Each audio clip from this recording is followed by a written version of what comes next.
Okay, pretty special night for this organization. Pretty special night for the fans out there.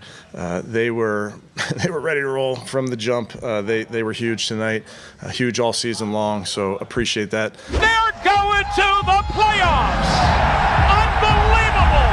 What a season! With the Browns, and all he did was just change the price for every other aging quarterback. Yesterday's price ain't today's price. This is a guy that you said came off the couch and has now led a team to the playoffs. I don't even know what to say anymore, guys. The city of Cleveland is just rocking and rolling right now, and this has been the most fun season of my lifetime as a Browns fan. And after completely dominating the Jets, things are starting to feel more and more real, and Joe Flacco keeps proving to be elite.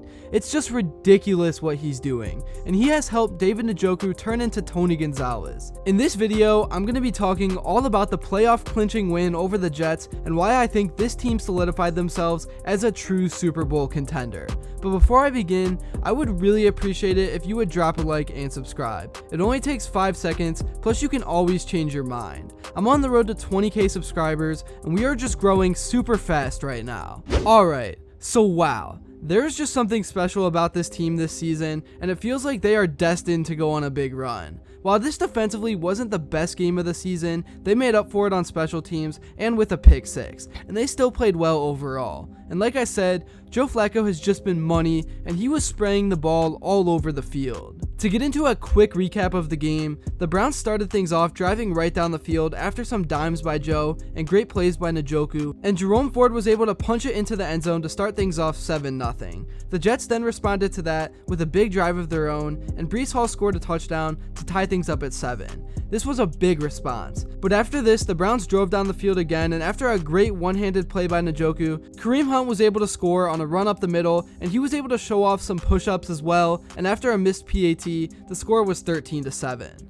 The Browns then got another touchdown off of a Ronnie Hickman pick 6, and then Flacco passed to Elijah Moore to make it 27-7. Flacco then threw a pick 6 of his own on a screen, but then Joe bounced back and made a huge play after getting face masked to Jerome Ford, who scored a 50-yard touchdown, and that was really the knockout punch. Now that the Browns have clinched the playoffs, we finally can start to look ahead at things. Just 5 weeks ago when Watson went out, most people had that gut feeling that this season was pretty much over. But wow, were we wrong. And assuming Cleveland doesn't get the 1 seed, they will most likely go on the road and face a team like Houston or the Jags, and they handed a beatdown to both of those teams already, and then in the second round, they would probably play their toughest game in the whole bracket against somebody like the Ravens, who they have already beaten, with Watson, who had a broken shoulder.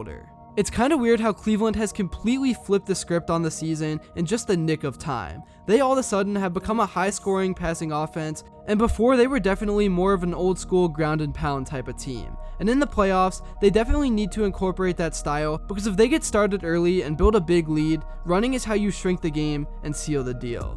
I just don't see anyone in the league that would want to face this team, and one thing about this team that is so underrated and doesn't get talked about near enough is the defensive line.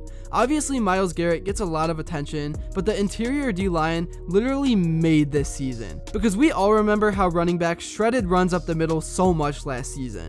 But guys like Dalvin Tomlinson, Elliott, Zadarius Smith, even a guy like Alex Wright have all been huge, and like I said, they need to start getting more recognition. Anyways, I'm just so hyped about this team right now. This game was just complete domination, and the Jets look so defeated all game long. Now, all eyes will turn to the big showdown between the Dolphins and Ravens, and even though Baltimore has been so good as of late, it's still very reasonable for them to lose out because the Steelers are one of those teams that knows how to beat them, and that's who they play in Week 18. And then the Bills are hot too, and they could beat the Dolphins in Week 18. And the Browns do hold the tiebreaker, but obviously, all those things probably won't happen.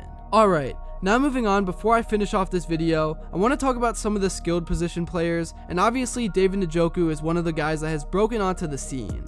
Over the last few games, he might even be the best tight end in the league. He just makes elite plays over and over again, and his yards after catch have been something else. Also, in terms of receivers, it's been great to see the next man up mentality that the guys have, because even with Amari Cooper out and then the concussion to Elijah Moore, they still were able to somewhat move the ball. And man, if they could just take care of the ball, they would have been able to put this game away so much quicker. Like literally, I think since Flacco has come into town, the offense has given up more points than the defense. But I definitely don't want Joe to stop being aggressive, because I'm fine with an interception interception every now and then if he's going to put up 40 points a game. And a few of them have just been plain bad luck. Coming up next week, the Browns face the Bengals, and they will have a full week to prepare for it. And honestly, based on how things go with the other games this week, Stefanski may decide to rest a few of the players. I still think Flacco needs to play because he's still getting in a rhythm with the guys, but I'd rather secure having a healthier team than potentially having a chance to host a playoff game in the second round. And I still think this team is good enough to win versus the Bengals with some guys out, because they literally own that team, even with how well Jake Browning has been playing. I just can't believe that we are finally at this point in the season, and I am so hyped, as you may have noticed.